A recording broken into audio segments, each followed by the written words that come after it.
نحمده ونصلي ونسلم على رسوله الكريم صلى الله تعالى عليه وسلم. أعوذ بالله من الشيطان الرجيم. بسم الله الرحمن الرحيم. لتبلغن في أموالكم وأنفسكم صدق الله العظيم. حاضرین جمعہ، السلام علیکم ورحمۃ اللہ تعالی وبرکاتہ. آئیے سب سے پہلے اپنی اور ساری کائنات کے آقا و مولا حضور تاجدار مدینہ ارواحنا فداہ صلی اللہ علیہ وسلم کی بارگاہ عالیہ میں صلاۃ و سلام کا اجتماعی نذرانہ پیش کریں. جس طرح میں پڑھاؤں میرے ساتھ بآواز بلند پڑھیں. الصلاۃ والسلام علیک یا رسول اللہ، الصلاۃ والسلام علیک یا حبیب اللہ، صلی اللہ تعالی علیہ وسلم. اللہم صل علی سیدنا و مولانا محمد النبی الأمی الحبیب العالی القدر العظیم الجاہ وعلى آلہ وسلم. حضرات گرامی، مسلمان ملک میں بھی اور بیرون ملک بھی طرح طرح کی آزمائشوں سے دوچار ہیں. قرآن مجید کی روشنی میں آج کی اس مختصر سی گفتگو میں ہم یہ سمجھنے کی کوشش کریں گے مسلمانوں کی آزمائش کس کس طرح ہوتی ہے اور آزمائشوں کے دور میں، مصیبتوں کی حالات میں مسلمانوں کو کیا کرنا چاہیے. قرآن مجید کی ایک آیت مقدسہ میں ارشاد فرمایا گیا لَتُبْلَغُنَّ فِي أَمْوَالِكُمْ وَأَنفُسِكُمْ، تمہیں تمہاری اموال اور دولت کے سلسلے میں آزمایا جائے گا. لَتُبْلَغُنَّ فِي أَمْوَالِكُمْ وَأَنفُسِكُمْ، تمہیں تمہاری جانوں کے سلسلے میں آزمایا جائے گا.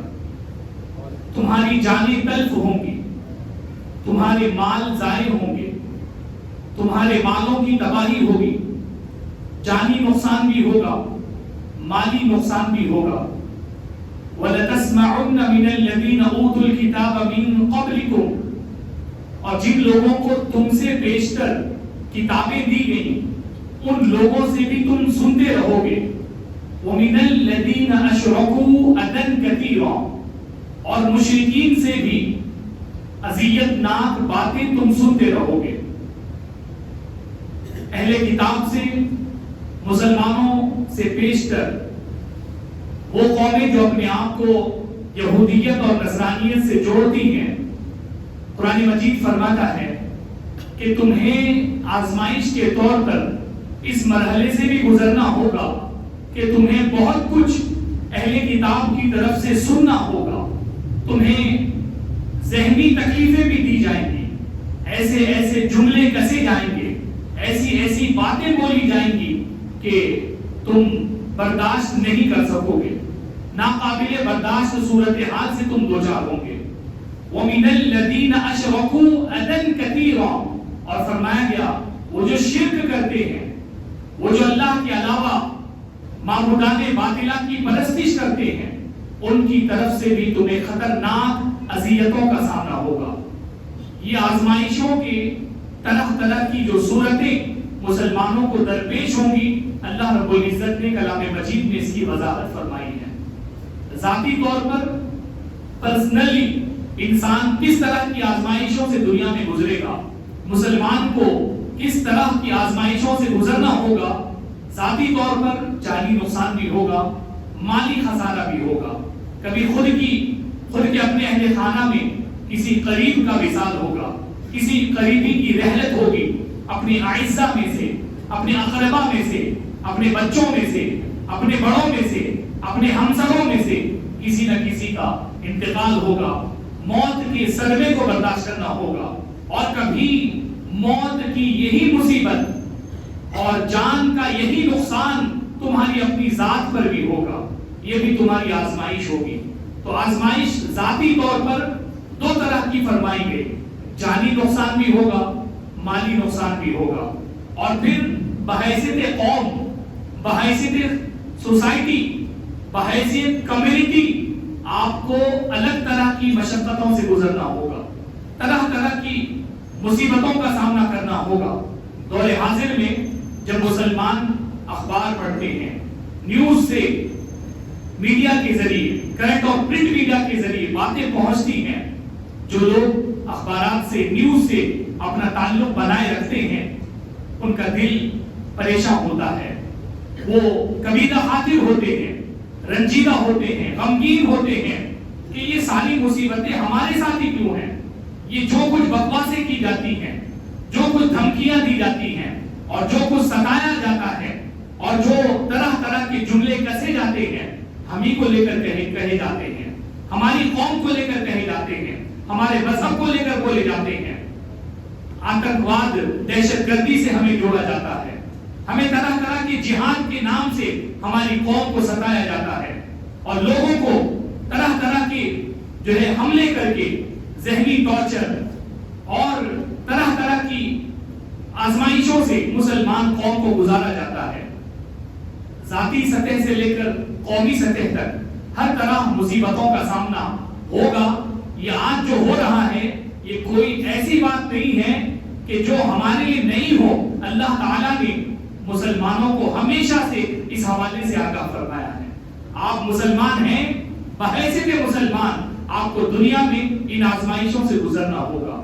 اللہ نے آپ کے لیے جو انعام آخرت میں رکھا ہے وہ بہت بڑا انعام ہے۔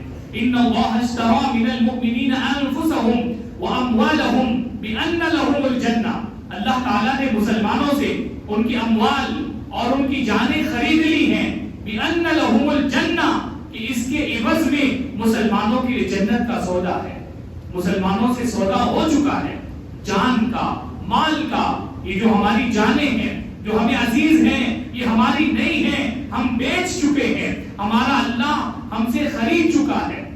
اور فرمایا گیا اور اس کے عوض میں یہ جو مال، یہ دولت، یہ سرمایہ جس کے پیچھے صبح و شام ہم پریشان رہتے ہیں، مال بڑھتا ہے تو خوش ہوتے ہیں، گھٹتا ہے تو پریشان ہو جاتے ہیں، یہ مال ہمارا نہیں ہے۔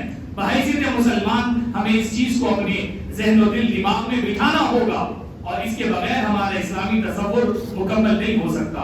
حضرات گرامی، قرآن مجید میں آزمائشوں کی تمام صورتوں کو بیان کیا گیا ہے۔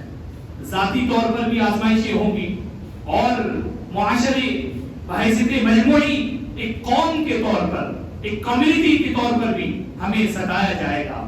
کچھ تکلیفیں قدرتی ہوں گی، اور کچھ مصیبتیں اور آفتیں انسانی ہوں گی۔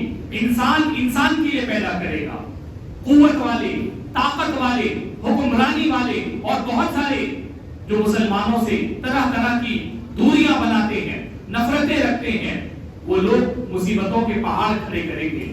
اور ان دونوں حالات میں تکلیفیں پرسنل ہوں تو کیا کریں، اور تکلیفیں، مصیبتیں اجتماعی ہوں، پورے معاشرے کو سامنا ہو، پوری قوم مصائب کا سامنا کرے، تب کیا کرے۔ یہ دونوں چیزیں واضح کی گئی۔ وَمِنَ الَّذِينَ أَشْرَكُوا أَذًى كَثِيرًا، اور مسلمانوں کو بتایا گیا اس دنیا میں، اس آبگیتی پر تمہیں دو طرح کے لوگ خاص کر اپنی دشمنی کا نشانہ بنائیں گے۔ وہ جو اللہ کا کلام تمہیں ملا ہے اس لیے جو تم سے حسد کرتے ہیں، قرآن تمہیں ملا ہے، صاحب قرآن حضرت مصطفیٰ جان رحمت صلی اللہ علیہ وسلم تمہارے بیچ تشریف لائے ہیں، اس لیے ان کو جلن ہے، حسد ہے۔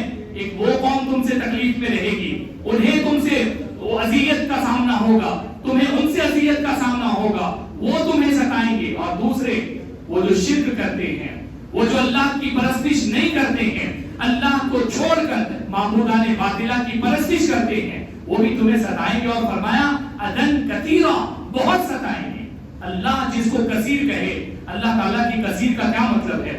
قرآن مجید میں جگہ جگہ فرمایا گیا متاع دنیا، دنیا کا سارا سامان، دنیا کی ساری نعمتیں، دنیا کی ساری آسائشیں، اللہ نے فرمایا متاع قلیل ہے، یہ دنیا کی اتنی نعمتیں ہم گننا چاہیں تو نہیں گن سکتے. آج خالی انسانوں کو گنا جا رہا ہے. 8 ارب سے زیادہ مسلمان، 8 ارب سے زیادہ انسان فی الوقت دھرتی پر موجود ہے. کروڑوں اربوں پیدا ہوئے اور جا چکے ہیں، کروڑوں اربوں پیدا ہوں گے اور جاتے رہیں گے. اور انسانوں کی تعداد سے کئی زیادہ تعداد میں جانور موجود ہیں. سائنس مانتی ہے، دنیا تسلیم کرتی ہے، ٹیکنالوجی کی اس دور میں ساری چیزیں کھل کر سامنے آ رہی ہیں. حضرات گرامی، انسانوں کی تعداد تو 8 ارب ہے اور جانوروں کی تعداد 80 ارب سے زیادہ، پرندوں کی تعداد 800 ارب سے زیادہ، پرندوں چرند 800 ارب سے زیادہ. اور پھر اگر آپ پودوں، درختوں، ان تمام چیزوں کا جائزہ لیں تو ان کی تعداد بے شمار ہے، انسان کے شمار سے باہر ہے. اللہ تبارک و تعالیٰ نے، آپ اندازہ لگائیں، اس تمام حقیقت کے باوجود اس دنیا کو قلیل فرمایا ہے. یہ تھوڑی سی دنیا ہے. 8 ارب لوگ تھوڑے سے ہیں، 80 ارب جانور تھوڑے سے ہیں، 800 ارب پرند تھوڑے سے ہیں. تو اتنی بڑی تعداد تھوڑی سی اللہ کے یہاں. لیکن جو اذیت مسلمانوں کو پہنچے گی، جو مسلمانوں کا دل دکھایا جائے گا، مسلمانوں کو جو ذہنی پریشانیوں سے گزارا جائے گا، اللہ نے فرمایا عدن کثیرا، بہت ستایا جائے گا. آپ کو بہت تکلیفیں برداشت کرنی ہوں گی. مسلمانوں کو پر اللہ کا کتنا بڑا کرم ہے. رسول اللہ صلی اللہ علیہ وسلم کے صدقے ہمیں اپنے دشمن بھی بتا دیے گئے، دشمنوں کا حال بھی بتا دیا گیا، اور یہ بھی بتا دیا گیا کہ جب دشمن آپ پر حملہ کریں، دشمن آپ کو ستائیں، دشمن آپ پر مصیبتوں کے پہاڑ توڑیں، آپ پر ظلم و ستم کیا جائے، تب کیا کرے آپ؟ تصبروا وتتقوا، آپ صبر سے کام لیں اور تقوی کے راستے پر چل پڑیں. آپ تحمل سے کام لیں. آپ کو جذبات میں نہیں آنا ہے، آپ کو بھڑکنا نہیں ہے، آپ کو بھڑکانا نہیں ہے. آپ کو صبر سے اور تحمل سے کام لینا ہے. صبر کا دامن کبھی بھی آپ کے ہاتھ سے چھوٹنا نہیں چاہیے. صبر کا کیا مطلب ہے؟ جب کبھی ہم پر معاشرتی سطح پر طوفان بدتمیزی ہمارے سروں پر مسلط کیا جائے، ظلم اور جبر و استبداد کے پہاڑ ہم پر توڑے جائیں، اللہ تبارک و تعالیٰ نے 2 چیزوں کا مطالبہ فرمایا. صبر کا دامن تھامے رہیں.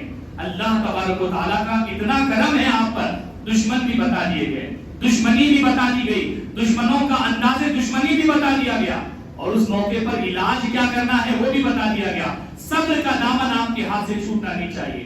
آپ صبر کریں، اپنے دین کے معاملے میں مصیبت برداشت کریں، دین کے ساتھ کوئی سمجھوتا نہ کریں. صبر کا لوگ ایک ہی مطلب عام طور پر سمجھتے ہیں، جو جیسے کہ آپ پر ظلم ہونا ہے بس آپ برداشت کرتے رہیے، یہی صبر ہے. صبر اس سے بڑی چیز ہے. صبر کا مطلب یہ کہ آپ کو ستایا جائے گا آپ کے دین کی بنیاد پر. وَمَا نَقَمُوا مِنْهُمْ إِلَّا أَنْ أَغْنَاهُمُ اللَّهُ وَرَسُولُهُ مِنْ فَضْلِهِ. اللہ تعالیٰ نے فرمایا کہ مسلمانوں سے دنیا کو تکلیف کیا ہے؟ یہی تو تکلیف ہے کہ وہ مسلمان ہیں. یہ قرآن مجید میں واضح طور پر فرما دیا گیا، اور متعدد آیتوں میں الگ الگ چیزیں بتائی گئی. وقت تیزی سے ختم ہو رہا ہے حضرات گرامی. تو قرآن مجید کی اگر آیتوں کو ہم یکجا کر کے اپنے حالات کا جائزہ لیں، اللہ تعالیٰ نے ہمیں کسی بھی حالت میں ہمیں تنہا نہیں چھوڑا ہے، اور نہ ہی کیا کرنا ہے اس حوالے سے کوئی رہنمائی چھوڑی گئی ہے. ہر دور کے حالات کے حساب سے ہمیں متنبہ کیا گیا ہے. ہمارا آج کے دور کا اولین فریضہ ہے صبر کریں. اور صبر کا مطلب میں پھر اس کو دہراؤں گا، صبر کا مطلب یہ کہ دین کی بنیاد پر جب آپ کو ستایا جا رہا ہو، آپ کی اولین ذمہ داری ہے آپ دین پر مضبوطی سے قائم رہیں اور دین کے معاملے میں سمجھوتے نہ کریں. کوئی کمپرومائز نہیں ہوگا شریعت مصطفی کے سلسلے میں، کوئی سمجھوتا نہیں ہوگا اللہ کے احکام کے سلسلے میں. دنیا کو ستانا ہے ستائے، دنیا کو جتنی اذیت دینی ہے دے. جب ہم مجبور ہوں گے، جب ہم مظلوم ہوں گے، ظلم تو سہیں گے لیکن شریعت کے معاملے میں سمجھوتا نہیں ہوگا. ہم ظلم تو برداشت کریں گے لیکن احکام الہیہ کے سلسلے میں کوئی کمپرومائز نہیں ہوگا. اور پھر فرمایا گیا تتقوا، پرہیزگاری کا راستہ کبھی بھی آپ کو چھوڑنا نہیں ہے. اللہ تبارک و تعالیٰ اگر ان دونوں جو اللہ نے حکم دیا ہے ان دونوں چیزوں پر قائم رہیں گے، اللہ نے وعدہ فرما دیا لا یضرکم کیدہم شیئا. وہ جتنی تدبیریں کر لیں، جتنے منصوبے بنا لیں، جتنی چالیں چل لیں اور جتنی سازشیں رچ لیں، وہ تمہارا مکمل خرابہ کبھی نہیں کر سکتے. تکلیف پہنچائیں گے، آپ کو تکلیف ہوگی، آپ پریشانی برداشت کریں گے، آپ کو رونا بھی ہوگا، آپ کو ستایا جائے گا، جسمانی تکلیف بھی ہوگی، ذہنی تکلیف بھی ہوگی، آپ الجھنوں میں گرفتار ہوں گے، آپ کو ہر طرح سے مالی پریشانیوں سے دوچار کیا جائے گا، آپ پر فائنینشیل اٹیک کیے جائیں گے، آپ کی اکنومی کا بیڑا غرق کیا جائے گا، آپ کے کاروباروں کو تباہ کیا جائے گا۔ یہ سب ہم اپنے ماتھے کی نگاہوں سے دور حاضر میں دیکھ رہے ہیں۔ کرنا کیا ہے؟ وہ وہی دو کام ہے، تصبروا وتتقوا۔ دین کے معاملے میں کوئی سمجھوتا نہیں ہوگا، جتنا ظلم کرنا ہے کر لے دنیا، دین میں کوئی سمجھوتا نہیں، اور تتقوا، اللہ کے راستے سے ہم نہیں ہٹیں گے۔ حرام کاریاں کبھی بھی ہمارے قریب نہیں آئیں گی، ہم حرام کاریوں کے قریب نہیں جائیں گے۔ حدیث رسول میں ہے، آقا صلی اللہ علیہ وسلم نے فرمایا، الا وان لکل ملک حما، یاد رکھو ہر بادشاہ کی چراگاہ ہوتی ہے، ہر بادشاہ کی۔ پرانے دور کے حساب سے آقا صلی اللہ علیہ وسلم نے ایک تصویر کشی فرمائی ہے، بادشاہ اور بادشاہ کی چیزوں کا کیا ہوتا ہے۔ ہر بادشاہ کی چراگاہ ہوتی ہے، عام آدمی کو اس کی گنجائش نہیں ہوتی ہے کہ اپنے جانور لے جا کر کوئی چرواہا بادشاہ کی چراگاہ میں لے جا کر اپنے جانوروں کو چرائے، اس کی کوئی گنجائش نہیں ہوتی۔ ایسا کیا جائے گا تو چرواہا قید میں ڈال دیا جائے گا، اس کی سارے جانور ضبط کر لیے جائیں گے۔ اللہ تعالیٰ نے، اللہ کے رسول صلی اللہ علیہ وسلم نے فرمایا کہ بالکل اسی طرح وَإِنَّ حِمَ اللَّهِ مَحَارِمُهُ، اللہ بادشاہ ہے، حقیقی بادشاہ ہے، اس کی بادشاہت کے آگے کسی کی کچھ نہیں چلتی ہے، وہ حقیقی بادشاہ ہے اور اس کی چراگاہ ہے، اور اس کی چراگاہ کیا ہے؟ اس کے محارم ہیں، اس کی حرام کردہ چیزیں ہیں۔ جس طرح عام لوگوں پر لازم ہوتا ہے کہ بادشاہ کی چراگاہ کے قریب نہ جائیں، ڈسٹینس بنائے رکھیں، اپنے اور چراگاہ کے بیچ میں دوری بنائے رکھیں، اسی طرح ہر مسلمان کی ذمہ داری ہے، اللہ کی چراگاہیں ہیں، حرام کاریاں، حرام کے کام، محرمات، یہ اللہ کی چراگاہیں ہیں، وہاں کسی کو نہیں جانا ہے، ان سے دوری اپنانی ہے، دور رہنا ہے، اور یہی درس قرآن میں دیا گیا، تتقوا، پرہیزگاری کے راستے پہ چلتے رہو گے۔ پرہیزگاری میں دونوں چیزیں ہیں، فرائض کا اہتمام بھی کرنا ہے اور حرام کاریوں سے بچنے بھی رہنا ہے۔ شریعت کا پاس اطاعت میں بھی ہے اور معصیت سے بچنے میں بھی ہے، رسول اللہ کی اطاعت بھی کرنی ہے اور نافرمانی سے بچنا بھی ہے۔ یہ دونوں کام ہمیں حوالے کیے گئے جب ہم پوری قوم بحیثیت قوم پریشانیاں برداشت کریں، اور جب پرسنل تکلیفیں، ذاتی مصیبتیں ہماری زندگی میں آئیں تو ہم کیا کریں؟ اللہ تبارک و تعالیٰ نے فرمایا، استغفروا ربکم انہ کان غفارا، اپنے پروردگار کی بارگاہ میں استغفار کرو، کثرت سے بخشش کا سوال کرو، مغفرت مانگو اللہ سے۔ اللہ کو سب سے زیادہ پسند یہ ہے کہ لوگ اپنے گناہوں کی بخشش اللہ سے مانگے۔ آپ جانتے ہیں جب مسلمان استغفار کثرت سے کرتا ہے، اس کے ہر طرح کے مسائل کا حل نکلتا ہے۔ حضرت امام حسن کی بارگاہ میں ایک مرتبہ کچھ لوگ آئے، شکایت کی کہ بارش نہیں ہو رہی ہے، فرمایا استغفار کیجئے بارش ہو جائے گی۔ لوگ چلے گئے۔ راوی کہتے ہیں پھر کچھ دوسرے لوگ آئے، ایک صاحب نے کہا کہ تنگدستی سے گزر رہا ہوں، بے روزگاری کی کیفیت ہے، فرمایا استغفار کیجئے۔ ان کو بھی نصیحت کی، استغفار کا درس دے کر انہیں بھی روانہ کر دیا۔ پھر دوسرے حضرات آئے، انہوں نے گزارش، انہوں نے اپنی مصیبت آپ کی بارگاہ میں رکھی، کھیتی متاثر ہے، زمین جو ہے سبزیاں نہیں اگا رہی ہیں، ہمارے یہاں معاملات متاثر ہیں۔ آپ نے فرمایا کہ استغفار کیجئے، استغفار کی کثرت کیجئے۔ دوسرے حضرات آئے، انہوں نے کہا ہمارے یہاں آل اولاد کا مسئلہ ہے، گھر میں ولادت نہیں ہو رہی ہے، ہم بچوں کی ولادت سے محروم ہیں۔ آپ نے ارشاد فرمایا استغفار کیجئے۔